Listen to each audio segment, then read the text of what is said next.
እንደዚህ እንደምታረክሱ እኮ እናቅ ነበረ። ከዚህ በፊት በተደጋጋሚ ነግረናችሁ ነበር። ሩትዬን የነካችሁ ሰዎች ሁላችሁ እንደምትወድቁ እግሯ ስለ እንደምትደፉ እንደምትለምኗት ነግረናችሁ ነበር። የሩትዬ እህቶች ማለት ነው።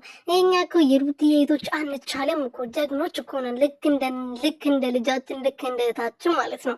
እና ዛሬ ደግሞ እንደዚህ ቡዜ እንደምታለቅሽ ታቂ ነበር አይደለ? ከዚህ በፊት ከሩትዬ ጎን ነበርሽ። በአንድ ቀን ተገልብጠሽ ሩትዬ ስትክጃት ነበረ። ዛሬ ደግሞ ወንድምሽ ወደ ሚስቱን በቃ የተመለሰ ወደ ልጁ እናት ወደዛ ያ ሁሉ ዋጋ ለተከፈለለት ፍቅር አንቺ ራሱ ስንቴ ዋጋ ከፍለሻል። እነሱን ለማስጠረቅ ብዙ ነገር ስታደርጊ ነበር ከዚህ በፊት እንደዛ አንድ ላይ እንዲሆኑ ምንድነው ራስሽ ያልሽው በአፍሽ ካወጣሽ እኔ ሩቴን ለምጃታለሁ፣ በጣም ወዳታለሁ፣ ቤተሰቡ ተቀብሏታል።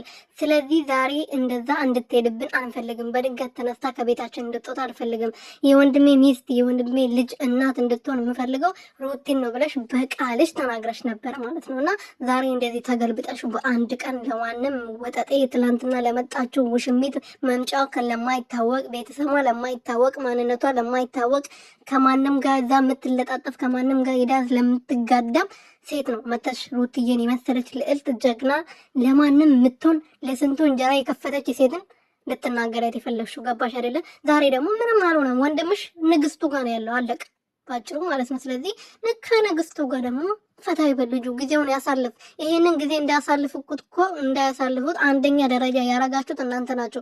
እናስታርቃለን እያላችሁ አስሬ እሱ ጋር ሄዳችሁ አስሬ እሷ ጋር ሄዳችሁ ስንት ጋጋታ ስትፈጥሩ የነበራችሁት እናንተ ናችሁ። ስለዚህ አሁን ደግሞ ልጁ በቃ ሰላሙን አግኝቷል። ሰላሙን የሚያገኝበት ቦታ ላይ ነው ያለው። እዚህ እየመጣሽ በየጊዜው አታልቅሽብን። ገባሽ አይደለ? አታልቅሽብን። ተነዛነስሽብን እኮ ያንቺን ዝንዛ ራሱ ይሄ ከነጨበሬሽ እኮ ስችታለን እንዴ። ምን ነው ሸዋ አታልቅሽብን። በቃ 10 ጊዜ እየመጣሽ እዛ ከጨረሽ እዛው ጨረሽ። ይሄ መጀመሪያ ምን ይሄ ሁሉ እንደሚፈጠር አታውቂም ነበር። አሁን እኚህ